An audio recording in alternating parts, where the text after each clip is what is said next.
Tip number 1 to improve your communication is you must first learn to actively listen. Okay, so this tip really is one of the most prominent ones just because it's so important. So if you take nothing else away from this video, you should always actively listen to understand before you go to speak. And this is also one of the most common pieces of advice just because it's that important. It can make or break conversations. So here's how you could instantly level up your active listening. So first off, you can give the speaker your undivided attention.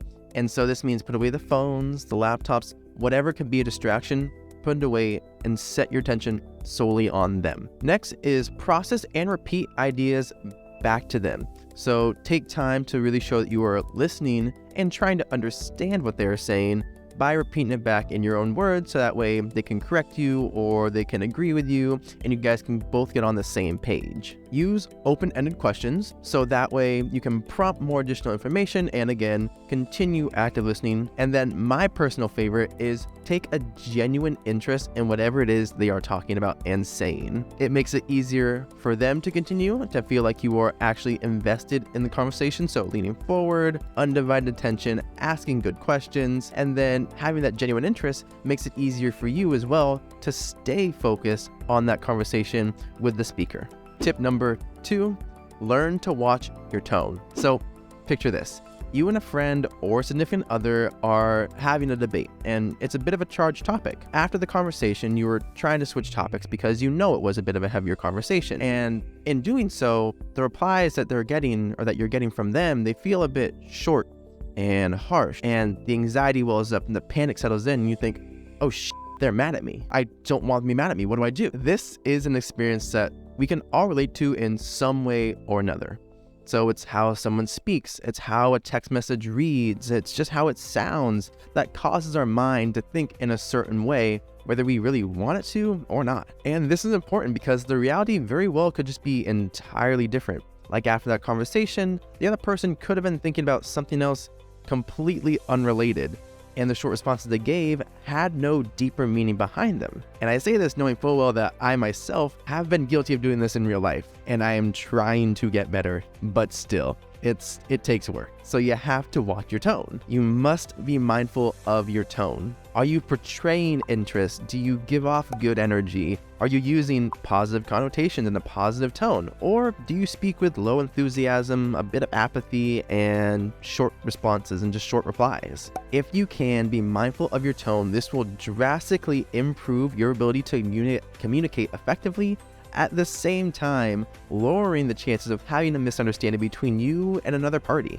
And let me know down below, have you guys ever had a misunderstanding just because of how someone's tone sounded or read? I think it's an experience that we can all relate to, and I want to make sure that you guys know you're not alone in that. So comment your experiences down below. Tip number 3, adapt to your audience. Okay, audience just sounds fancy, but what I mean is be aware of who it is you're talking to. So you might have a more casual relationship with your team lead or with a team member. So saying just, how's it going, is probably okay. Or how's it going, your chosen follow-up, my guy, my boy. If you want to show that you're really good at communicating, my fellow human. Okay, I don't actually recommend that one.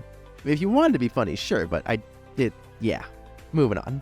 Whereas if a C-level leader or a top executive happens to be coming in and visiting your team, or you're emailing them for whatever reason, I wouldn't recommend, or really at all, jumping straight into that casual buddy-buddy talk in those buddy-buddy tones, because you have to adapt to your audience. Even if your underlying style of communication stays mostly the same, you want to consider it like a sliding scale. So go from more casual to more professional and adjust again to your audience accordingly. Okay, this is my challenge to you guys. All these tips are well and good, but if you have social anxiety or you find it hard to openly communicate with someone, this is my challenge to you that you can start today that will help build your foundation to openly communicate more easily with anyone and everyone. So here's the challenge. Once a day, you greet someone new, and from there you ask them how their day is going. You actively listen and engage with that reply. And it may take a little bit of prodding, and I only say that as in asking them how their day is going. If they say fine, asking them perhaps, well, what's something you're looking forward to today? And again, actively engage with that reply.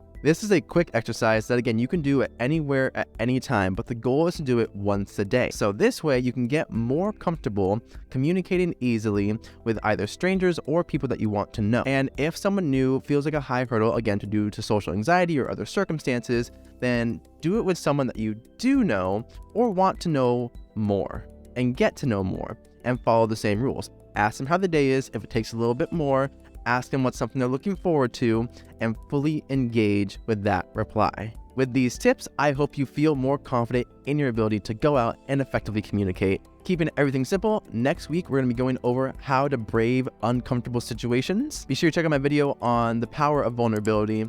Have an amazing day, you amazing people, and I will see you all in the next video.